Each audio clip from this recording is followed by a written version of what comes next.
예, 2025년 3월 6일, 음력으로는 2월 7일이 되겠습니다. 자, 환공무명학술은 338번째 아메리카 대조선 7번째 강의로서, 오늘은 이모군란에 대해서, 한번 설명해 보도록 하겠습니다. 자, 그래서, 이시조선이 이제 북미에 있었다고 주장하고 계시는 분들이 있죠. 한부일 선생님이라든지, 그 다음에 박인수 선생님, 그 다음에, 문성서 선생님 같은 분들이, 이시조선뿐만 아니라 고려, 우리의 역사가, 북미조선에 있었다고 주장하시는 분들이 이제 아메리카 대조선이고, 우리의 조선이 지금 현재 우리 한반도에 뿌리 내리고 있다고 말을 하는 분들이 지금 현재 강단 사학회를 비롯해서 대부분의 90% 이상이 이제 그런 분들이죠. 그러면 이 환공무명학술론에서는 어떻게 생각하느냐면, 삼지제도의 바탕을 두고 있는 제도로서, 전 세계 온누리에 삼지제도의, 형태가 있었다는 것이죠. 즉, 다시 말하면, 황제가 있고, 그 다음에 제후가 있고요. 또 제후, 밑에는 또, 사가 있고, 그 다음 일반 백성이 있고, 이런 식으로, 우리가, 황제를 중심으로 하고 있는 서울을, 황제가 살고 있는 것을 경기지역이라고 하고, 적현지역이라고도 하며, 또, 황제가 살고 있는 그곳을 뭐냐면은, 우리가, 경기라고 하는 것이죠. 자, 서울이라고도 한다는 것이죠. 자, 그래서, 이 샤먼 제국을 이해하기 위해서는 가장 필수적인 것이 샤먼 제도가 가지고 있는 제도를 알아야 되는데요. 그것이 바로 뭐냐면, 삼지 제도로 사이어져 있다는 것입니다. 삼한이라는 것이 마한진한편한이 바로 그런 것인데요. 마한진한편한 고구려 백제 신라, 하은주, 그 다음에, 한위조, 이렇게 뭐냐면 대명조선, 해동조선, 열도조선으로 이렇게 삼지제도로 모여져 있는 것이죠. 그렇기 때문에 우리가 임진왜란이라고 하지, 임진전쟁이라고 하지 않죠. 정류재란이라고 하지, 정류전쟁이라고 하지 않죠. 그 다음에 우리가 갑오개혁 때 갑오왜란이라고 하지, 우리가 갑오전쟁이라고 하지 않죠. 그 다음에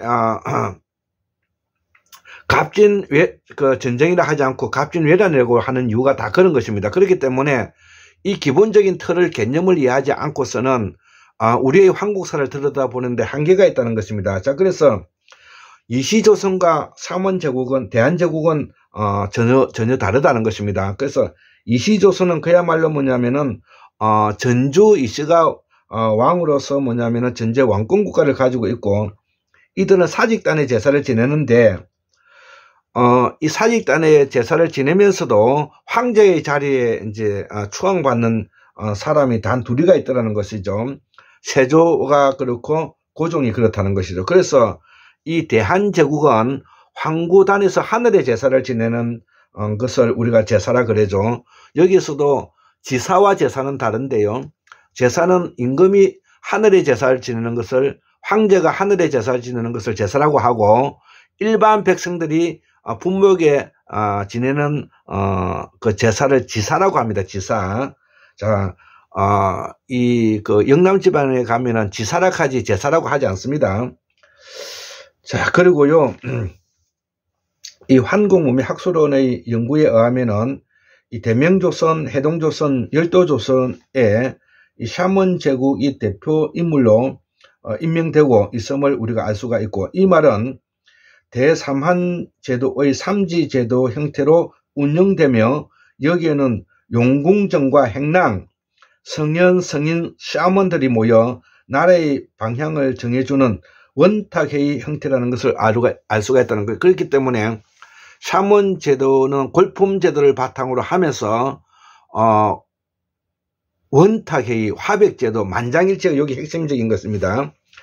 자, 그리고 1919년도 바로 이런 것이 작동이 되었는데요.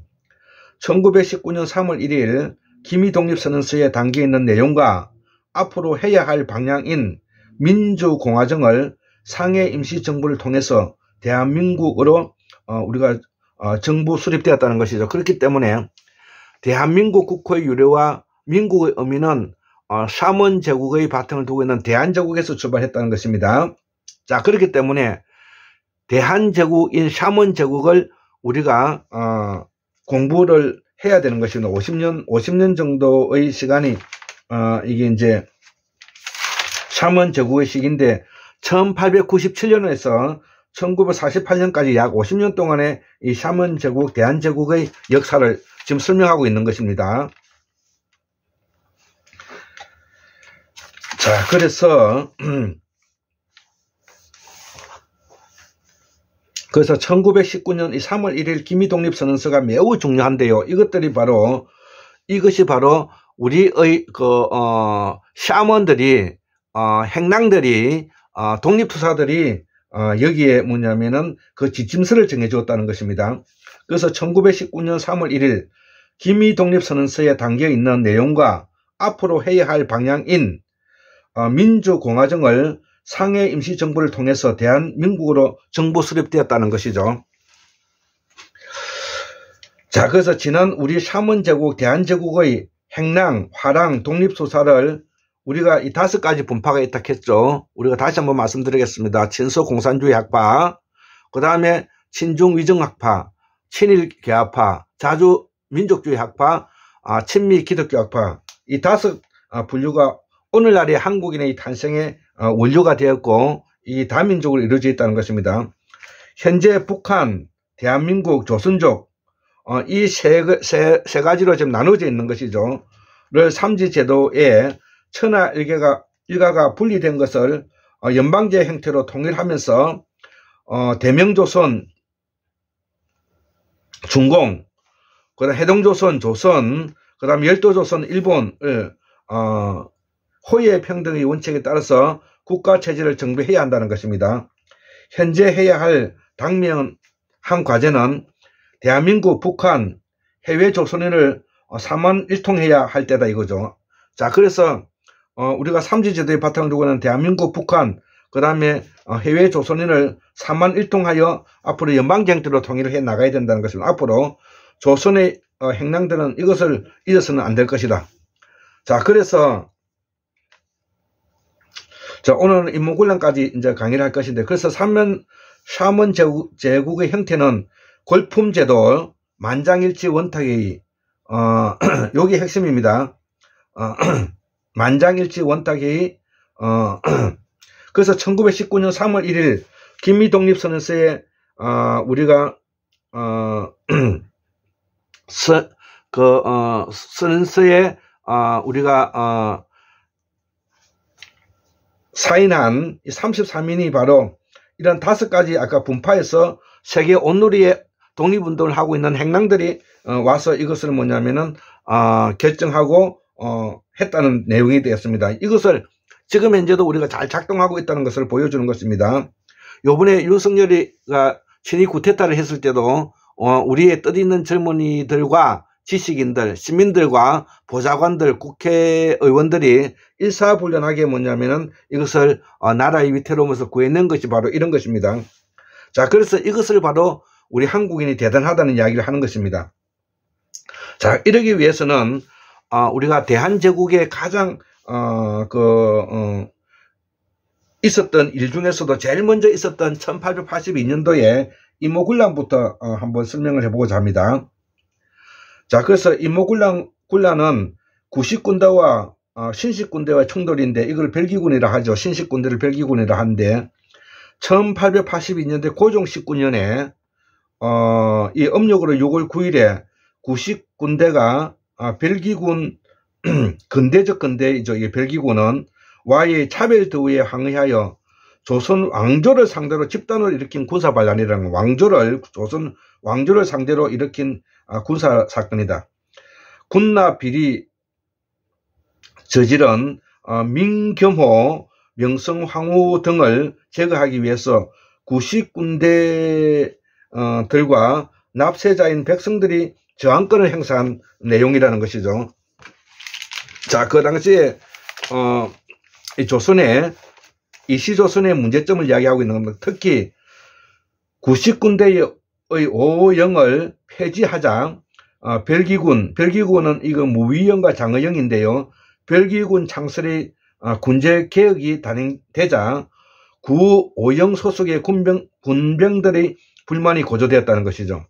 이때의 일본의 개화파와 군미 제국 미국과의 교섭 통상 관계가 이루어졌다. 자, 이런 것들을 볼 때 미국이 현재 이 조선반도에서 이 문제를 가지고 와서 이렇게 논의했다고 보기보다는 북미 멕시코만에서 벌어지고 있는 조선과의 일어난 이야기들을 우리가 뭐냐면은 앞에서 이야기했던 이 아메리카 대조선을 주장하고 있는 사람들의 논리적 근거라는 것입니다. 자, 이때부터 개화파 일본과 군미 제국이 내통하여 밀약이 진행되고 있었다는 것. 자, 이것을 우리가 잘 생각해야 됩니다. 그렇기 때문에 이 아메리카 대조선에 대한 합리적 근거를 우리가 찾을 수가 있는 것이죠. 자, 그래서 수급하는 위정척사파라고 하는데 이때도 1863년 철종 14년에 금위영 소속 군병의 소요가 있었고요. 1877년도에 8월에 훈국병의 소요가 또 있었다는 것이죠. 그래서 임모군란 이전에도 이러한 소요가 있었다는 것이죠. 임모군란이 일어나기 직전에 군인들의 급료 문제가 있어서 소요가 있었다는 이야기를 하고 있는 거예요. 이때 일본의 대표적인 공사가 하나부사 유명하죠. 그 다음에 청나라의 대표적인 지도자가 딩두창과 마젠총이라는 사람이 있고요. 그래서 일본은 민배 세력과 관계되고 마젠총은 대원군과 관계가 된다는 것입니다. 자, 그래서 이 임모군란의 결과는 어떻게 되었느냐, 오늘 여기까지 강의를 하고 마치도록 하겠습니다. 정권 회복은 고종 때 대원군의 실각과 함께 다시 민씨 친족 정권이 회복되고 이때 대원군 일파의 난동 주둔자를 처단했다는 것이죠. 이후에 리홍장이 추천한 마젠창과 밀렌도르프가 도착하여 그 유명한 통리기무화문과 통리내무화문이 신설되었는데 정부기구의 재정비를 목적으로 감생청 설치되었으며 청군의 지도하에 군제개혁을 단행해 4명의 천군령을 설치하였다. 군란이 수습된 이후에도 고종은 유신선에도 불구하고 민씨 척족 정권의 구태에 의한 정치 풍토 속에 정권 유지에만 급급하였다는 것이죠. 자, 그래서 윤석열의 친위 쿠데타와 국민의 힘으로 현재의 모습과 일치한다는 것이죠. 진정한 개혁을 실현되지 않았고 다만 무정견한 개화정책만 되풀이되었다. 보다 접목되는 것은 군란 이후 청일, 대청, 일본이 압력이 더 가중되었다는 사실이다. 청나라는 군란 수습 과정에서 보인 군천은 물론 군란 수습 과정에서 보인 조처는 물론 이후 조선의 내적 외교 문제에 적극적으로 간섭해 이것이 위정척사가 파들이 했다는 것이죠. 이른바 종주권 대청조선을 강화하였다. 이때 조선 정부에는 척족 민실파조와 개화파 일본 관료 계층 사이에 친정 친일 정책의 두 분류가 생겨나서 대립하면서 결국 갑신정변이 야기되었다. 결과로 이모 군란은 민씨 척척 정권이 추진한 성급하고도 무분별한 개화 정책에 대한 반발과 정치, 경제, 사회적인 모순을 배경으로 일어난 군민 저항이었다. 자, 그래서 우리 여기서도 잘 나오듯이 마지막에 내용에 잘 나오듯이 이때의 조선정부에는 척족 민씨일파와 개화파 일본이 관료 계층 사이에 친청, 친일 정책 두 분류가 생겨나서 대립하면서 결국 갑신정변이 야기되었다. 결과로 임모 군란은 민씨 척족 정권이 추진한 성급하고도 무분별한 개화 정책에 대한 반발과 정치, 경제, 사회적인 모순을 배경으로 일어난 군민 저항이었다. 자, 이렇게 해서 이시조선이 망해져 가는 모습들을 우리가 볼 수가 있고, 이러한 이시조선이 망해져 가는 모습을 보면서 세계 각국에 뭐냐면은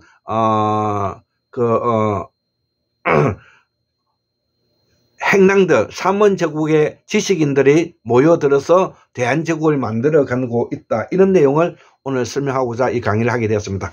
예, 감사합니다.